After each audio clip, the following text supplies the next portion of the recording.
Tornado warning. Tornado still on the ground. It did produce a large debris signature near the town of Wawina. And this is for Southwest St. Louis County. DULUTH, Minnesota has issued a tornado warning for southwestern St. Louis County and northeastern Minnesota until 7:45 p.m. Central Daylight Time. I'm waiting for them to tour this one. A confirmed tornado was located 9 miles north of FLOODWOOD, or 23 miles south of HIBBING, moving east at 35 miles per hour.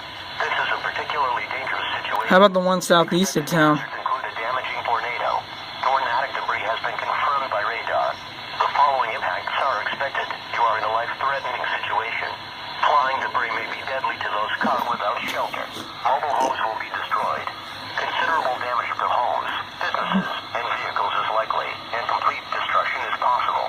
Locations impacted include Cotton, TOIVOLA, MEADOWLANds, Canyon, ELMER, KELSEY, PROSIT, NICHOLS Lake, PAYNE Island. To repeat, a large, extremely dangerous, and potentially deadly tornado is on the ground. To protect your life, take cover now. Move to a basement or an interior room. What about this one? Of a sturdy building. Avoid windows. If you are outdoors, in a Oh yeah, it's right where the hook is now at TVS. substantial shelter. I'm waiting for them to confirm that.